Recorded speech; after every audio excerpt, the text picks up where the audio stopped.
అదిరన్ సంచ మహేశ్వరంకి అతి సమీపంలో HMDA approved villa ప్లాట్లు ఈఎంఐ మరియు బ్యాంక్ లోన్ సౌకర్యం అందుబాటులో.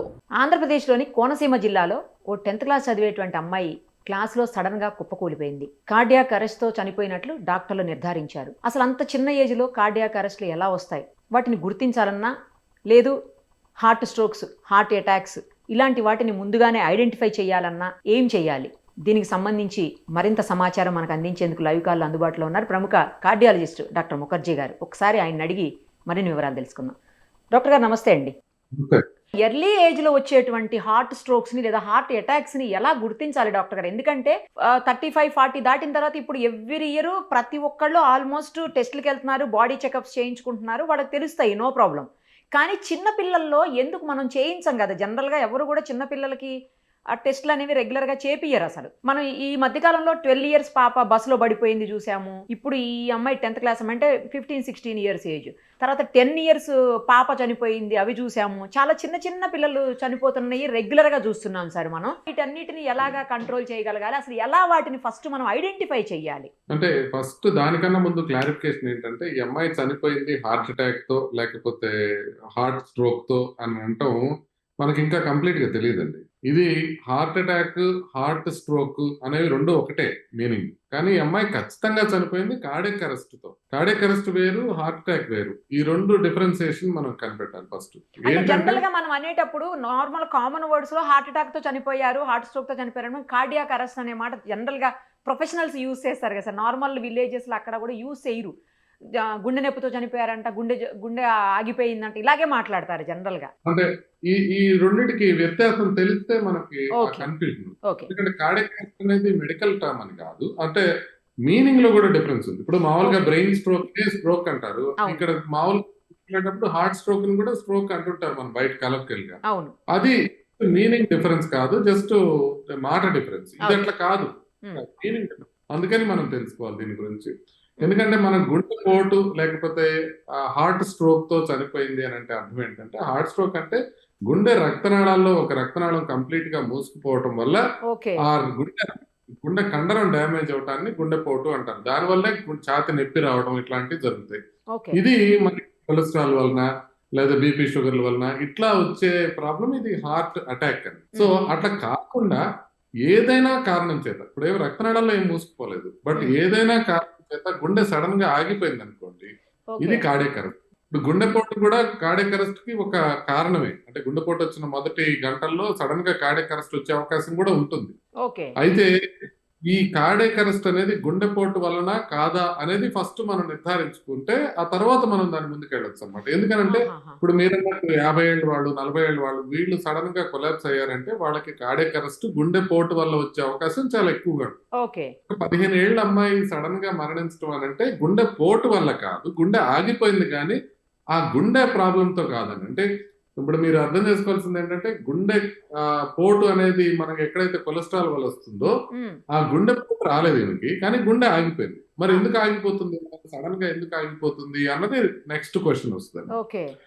ఎందుకు ఆగిపోతుంది అంటే కొన్ని ఛానలోపతీస్ అని కొన్ని డిసీజెస్ ఉంటాయి, అవి ఈజీగా బయటపడవు. ముందుగా నొప్పి రావడం కానీ ఇట్లాంటివి ఉండవు దాంట్లో. ఈ డిసీజెస్ బయటపడవా సార్? అవి ఏ టెస్టులు చేసినా బయటపడవా?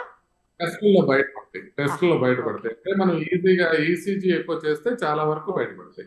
ఈ జబ్బుల్ని హైపర్ట్రోఫిక్ అబ్స్ట్రక్టివ్ కార్డియోమైపతి అని, అరిథమోజెనిక్ రైట్ వెంట్రికులర్ డిస్ప్లేసియా అని, లాంగ్ క్యూటీ సిండ్రోమ్ అని, షార్ట్ క్యూటీ సిండ్రోమ్ అని, బ్రుగాడా సిండ్రోమ్ అని, సిపివిటి అని, anomalous coronary artery from pulmonary artery అని, ఇట్లా చాలా రకాలు ఉంటాయి. ఇవన్నీ కూడా మనం యూజువల్ గా ఈసీజీ 2D ఎక్కువ చేసేస్తే కొంత మేరకు అవి బయటపడే అవకాశం ఉంటుంది. కాకపోతే మీరు ఒక్కసారి ఆలోచించండి, మనం ఉండే అవకాశం మిలియన్లో ఒకరికి ఉందని, 10 లక్షల మందిలో ఒకరికి ఇట్లా ప్రాబ్లం వచ్చే అవకాశం ఉందనుకోండి.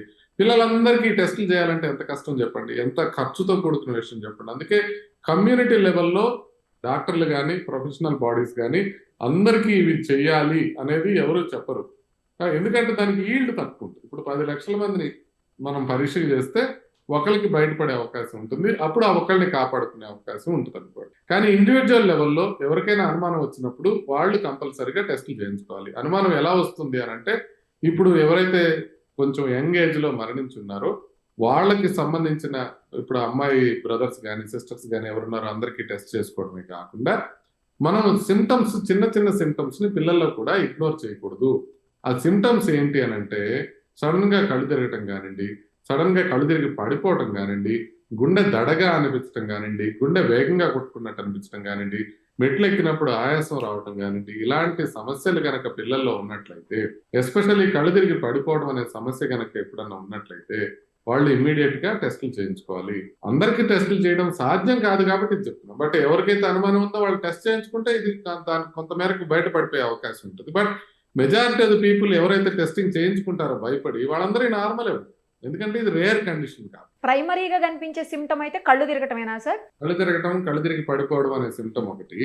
అది కాకుండా మిగతా సిమ్టమ్స్ కూడా ఉంటాయి. అంటే ఆయాసం రావటం, గుండె దడ రావటం, లేకపోతే రేర్ గా ఛాతీలో నొప్పి రావటం. ఛాతీ నొప్పి పరిగెట్టినా ఏదన్నా ఆడినా అలాంటప్పుడు అలసిపోవటమా సార్? ఎక్సర్సైజ్ తో పాటు మనకి కళ్ళు తిరుగుతున్నా, ఎక్సర్సైజ్ తో దడ వచ్చినా, ఇట్లాంటివి ఎక్సర్సైజ్ తో ఆయాసం ఎక్కువ వస్తున్నా, అట్లాంటివి ఉన్నప్పుడు మనం ఒక్కసారి పరీక్ష చేసుకుంటే సరిపోతుంది. వాటిలో ముఖ్యంగా గుండె దడదడా కొట్టుకోవడం కానీ, సడన్ గా వేగంగా కొట్టుకోవడం కానీ, సడన్ గా కళ్ళు తిరిగి పడిపోవడం కానీ, ఈ 2 సిమ్టమ్స్ ఉన్నప్పుడు అయితే మాత్రం ఒక్కసారి పిల్లలకి పరీక్షలు చేయించడం మంచిది. ఫ్యామిలీ హిస్టరీ ఉన్నప్పుడు కూడా జాగ్రత్తలు తీసుకోవాల్సిన అవసరం ఉంటుందా డాక్టర్ గారు? దానికి దీనికి ఏం సంబంధం లేదా? లేదు. ఫస్ట్ అదే ఇంపార్టెంట్. మనం అనుకుంది ఏంటంటే ఇప్పుడు ఈ అమ్మాయి చనిపోయింది, వీళ్ళ సిబ్లింగ్ కి ఇమీడియట్ గా మనం టెస్టులు చేయించాలి అని చెప్తున్నాను. అదే విధంగా ఎవరైనా సరే ఫ్యామిలీ హిస్టరీ ఉంది, హార్ట్ ప్రాబ్లం ఉంది ఫ్యామిలీలో అంటే వాళ్ళందరూ కంపల్సరిగా టెస్టులు చేయించుకోవాల్సిన అవసరం ఉంటుంది.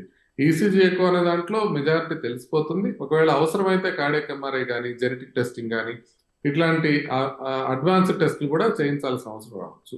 బట్ యూజువల్ గా చిన్న టెస్ట్, ఒక ఈసీజీ, ఒక ఎక్కువ చిన్న పిల్లలు, పెద్దవాళ్ళకైతే టీఎంటీ కూడా యాడ్ చేస్తాం. ఇప్పుడు 40 years దాటి వాళ్ళు చెకప్ అంటే దాంట్లో ట్రెడ్మిల్ టెస్ట్ యాడ్ చేస్తాం. పిల్లల్లో ట్రెడ్మిల్ టెస్ట్ అక్కర్లేదు. జస్ట్ కేవలం ఈసీజీ ఒకటి, ఎక్కువ ఒకటి, సింపుల్ గా వాళ్ళకి ఏమి ఇబ్బంది ఉండకూడదు, ఈజీగా చెక్ చేసుకోవచ్చు. అది కూడా పాపులేషన్ లెవెల్లో చేయటం లేదు, కష్టం కాబట్టి అందుకే ఎవరు రికమెండ్ చేయరు. ఇప్పుడు హార్ట్ అసోసియేషన్ వాళ్ళు కానీ ఎవరు రికమెండ్ చేయరు. బేసిక్ గా పెద్దగా ప్రమాదకరమైన టెస్టులు కాదు. అయినా ఎందుకు రికమెండ్ చేయరంటే ఇప్పుడు మనం లక్షల మందికి చేస్తే ఒకళ్ళిద్దరు బయటపడతారు. ఇప్పుడు ఇవాళ ఎంతమంది పిల్లలు ఉన్నారు ఏపీలో, ఒక్కళ్ళకి కదా వచ్చింది ప్రాబ్లం. అంటే ఎన్నో లక్షల మంది, కోట్ల మంది ఉంటే వాళ్ళల్లో ఒకళ్ళకి ప్రాబ్లం వస్తుంది అని అంటే అది నివారించడానికి వీళ్ళందరికీ టెస్టులు చేయాలా? టెస్టులు చేసినప్పుడు ఏదైనా చిన్నది వేరేది బయటపడితే వాళ్ళు టెన్షన్ గురవుతారు కదా, దానివల్ల అనవసరమైన టెస్టింగ్ ఇంకా ఎక్కువ అవుతుంది కదా అని చెప్పి ప్రొఫెషనల్ బాడీస్ ఏవి రొటీన్ టెస్టింగ్ కి రికమెండ్ చేయవు. ఇప్పుడు ఒకవేళ టెస్టుల్లో ఏదైనా ప్రాబ్లమ్, సిమ్టమ్ ఏదైనా బయటపడింది అనుకోండి డాక్టర్ గారు, దానికి పూర్తి స్థాయిలో ట్రీట్మెంట్ ఉంటుందా? క్యూరబులేనా అది? క్యూరబుల్ కాదు కానీ కంట్రోలబుల్ అన్నమాట. అంటే ఇట్లాంటి కొన్ని రిథమ్ డిస్టర్బెన్సెస్ వచ్చేవి అవకాశం ఉంటుంది. ఇట్లా సడన్ గా కొలాప్స్ అయ్యే అవకాశం ఉన్న వాళ్ళకి ఐసిడి అనే ఒక పేస్ మేకర్ ఉంటుంది.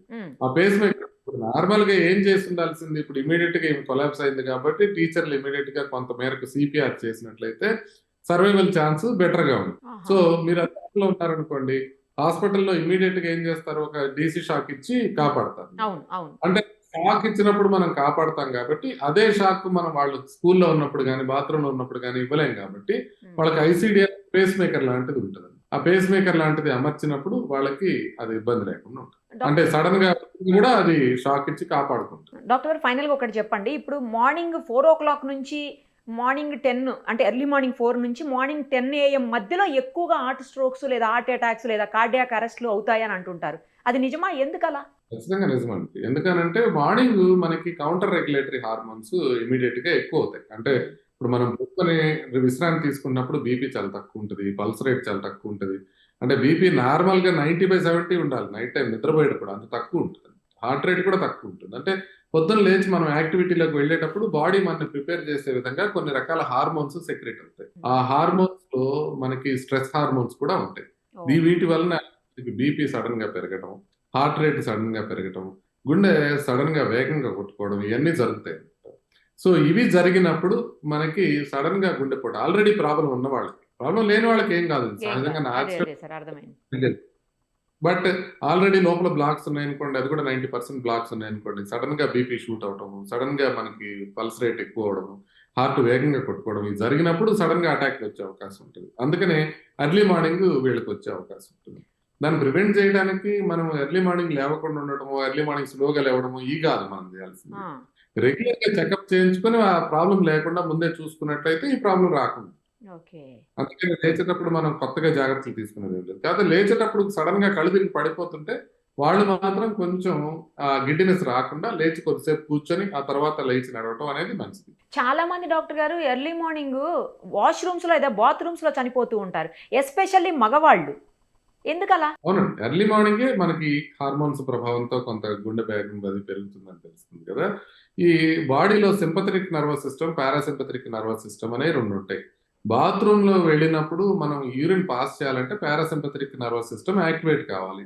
పారాసింపథెటిక్ నర్వస్ సిస్టమ్ యాక్టివేట్ అయితేనే యూరిన్ వస్తుంది. అది యాక్టివేట్ అయినప్పుడు బీపీ కొంతవరకు తగ్గుతుంది. ఓకే. బీపీ సడన్ రావడంతో కింద పడిపోయారనుకోండి, ఆ పడిపోయినప్పుడు బీపీ మరీ తక్కువైతే గుండెకి సరఫరా తక్కువయ్యి దాని వలన కార్డియాక్ అరెస్ట్‌లు వచ్చే అవకాశం కూడా ఉంటాయి. ఓహో. సో అందుకోసమని ఇలా జరుగుతుంది. ఎస్పెషల్లీ మగవాళ్ళలోనే ఎందుకు డాక్టర్ గారు? ఎక్కువ మగవాళ్ళకే వస్తాయి కదా ఇలా ఎక్కువ. ఏమనుకున్నాం, వెనకాల ప్రాబ్లం ఉంటేనే ఆల్రెడీ ఇలాంటి జరిగే అవకాశం ఉంటుంది, లేకపోతే జరగదని అనుకుంటున్నాం. అట్లా మేల్ ఫీమేల్ అని ఏం లేదు.